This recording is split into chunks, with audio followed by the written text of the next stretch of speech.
He performs at the Comedy Store, the Ice House, Laugh Factory. He's all over the place. So he started here, and his career hopefully won't end here tonight. Being on Mr. Nate Wyckoff!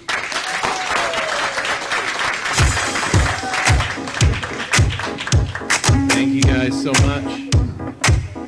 Thank you so much. Give it up for all the comics you've seen tonight, and Tom.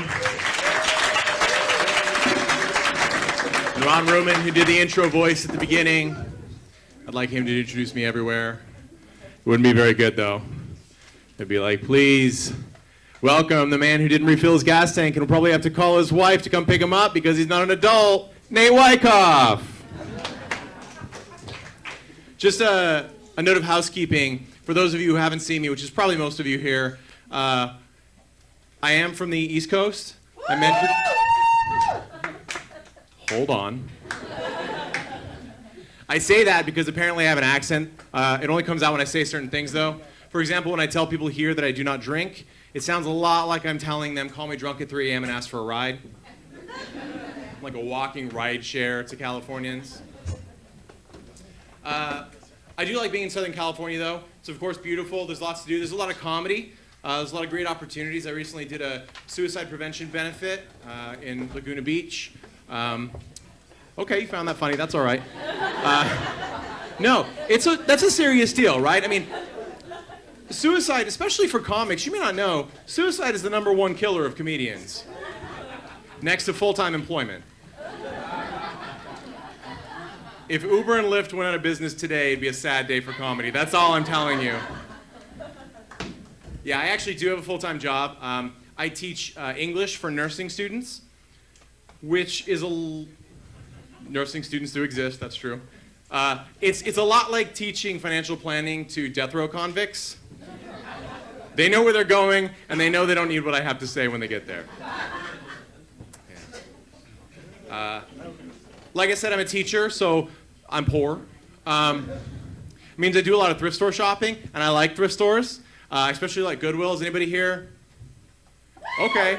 I know the New England, it's okay.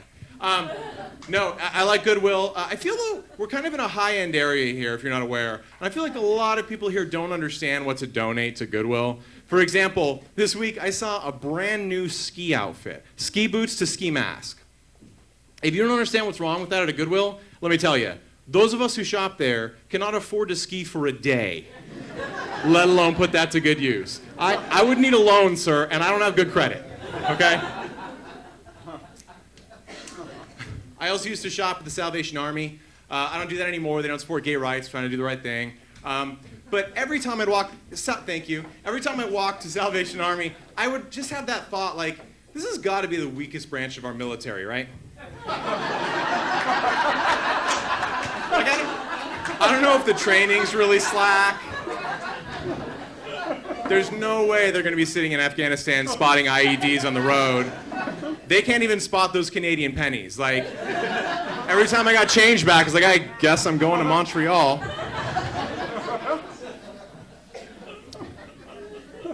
I like swap meets. Is anybody here like swap meets? Swap meets are great. Okay, thank you. I like the one in Huntington Beach especially. It's my favorite around here. I gotta say though, on the East Coast, we call them flea markets, right? Okay. I didn't understand the difference, and I used the wrong term in Huntington Beach, and a vendor got mad at me. He's like, hey, I don't like flea markets. I don't like that term. It suggests that I sell fleas. I don't sell fleas. The fleas come free with purchase. Touché. Touché, good sir. I'm 35. I understand, especially here in lovely San Juan Capistrano, that is not old.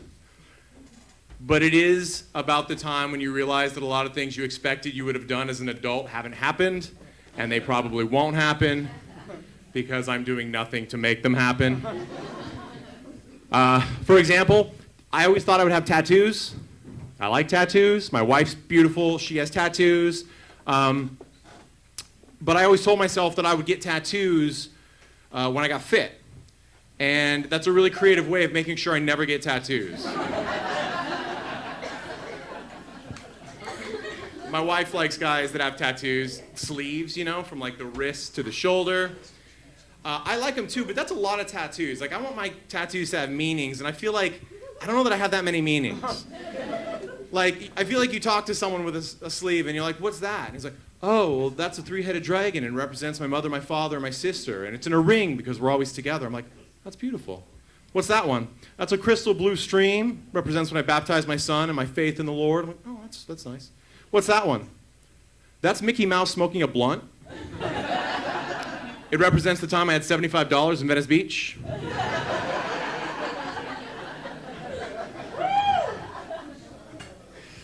Some people have Mickey Mouse tattoos, okay. Yeah, like I said, I'm a teacher. I think education's important. I don't know, some people are laughing when I pause. I don't know if that's a sign that they prefer the silence to my jokes. Either way, I'll take it. Yeah, I'm a teacher. I think education's important. Everybody always claps, but our schools are terrible. So there's a disconnect somewhere. I feel especially worried, like, looking at our high schools. Like, for example, sex education. I don't know if you know this.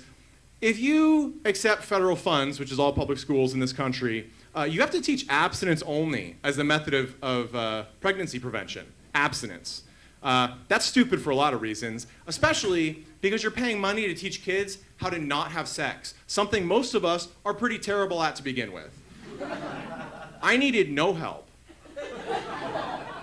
I aced the don't have sex class in high school without even going.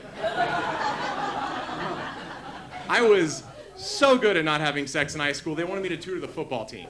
That's how good I was. That's how good I was. Yeah, abstinence only. I'll say this, though. They teach abstinence only at good schools here. If you want a really good sex education, though, in this country, you go to a shitty school, like I did. I mean, it doesn't matter. You may have a bad health class, but if you want to know anything about pregnancy, just ask the freshman girl next to you. It's her first semester, but her third trimester. Okay? I hear a lot of judgment in this room. That child could be loved. You don't know.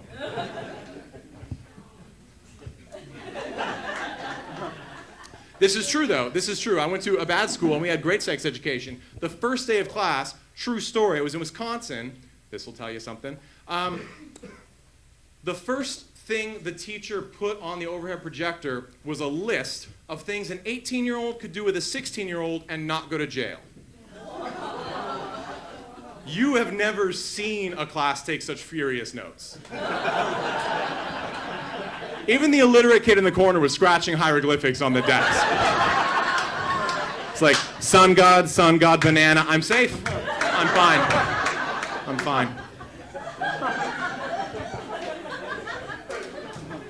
Thank you. I like when somebody says that's funny, because they're like, that's funny, you should keep that one. I'm like, thank you. Thank you. Check. Like I said, I had no game in high school. I think mostly it's because I had really bad hair in high school. I hesitate to say that in crowds because I sense you all looking at my hair right now. Do not judge me. This is better. That's all you need to know. Okay? Like most kids with bad hair, I got it because I just went wherever my mom took me, right? I sit in the chair. She says something to the stylist. I remember my worst haircut. I was 8 years old. That's exactly what happened. I sat in a chair. My mom went over. She said something to the stylist. And then the stylist came over, turned on the electric shaver, and drove it directly down the center of my head. I don't know if you call that like a Pepe Le Pew or like a reverse mohawk. There was no saving it. You couldn't trump it over. There's nothing you could do. There's nowhere to go but forward, right? So they shave the whole thing. I hold it together best I can. 8 years old. I get in the car and I burst into tears. I'm like, Southern California at the time, like I'm tanned, and my head is just white. And I'm like, Mom, I look like a Q-tip. And she's driving. She looks at me, honey, you don't look like a Q-tip. You look like you have leukemia. And I did look like I have leukemia. Not have leukemia. I was really upset. I told my mom, I was like, Mom, what did you tell this person to make them do this to me? She said, I don't know. She asked me how long. I thought I gave them a normal length. I said, what did you tell them? She said, I told them 1/4 of an inch. I was like, 1/4 of an inch? 1/4 of an inch? Mom, are you telling me that as an adult woman, "You do not know how long an inch is?" And she looked me square in the face and said, "Blame your father." That's the story of when I started therapy. Is that what I was telling? I can't remember where I started. No, like I said, I'm 35 years old. That's also the time when doctor's appointments get a little more difficult. Like, it used to be, I go in, "Hey, this is happening. That's fine. Head out of here." Okay, cool. That doesn't happen anymore. I walk in, "Hey, this is happening." They go, "Yep."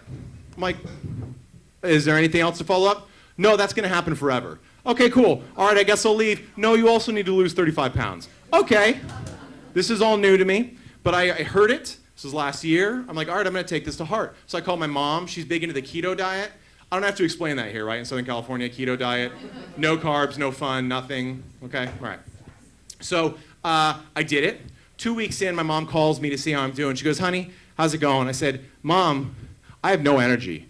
I don't have any energy to do anything." And she said, "Don't worry, honey. In a week, you'll have more energy than you know what to do with." I said, "That's what I'm afraid of, Mom, because if I had energy now, I know exactly what I would do with it. I would jump off a bridge because I can't eat bread."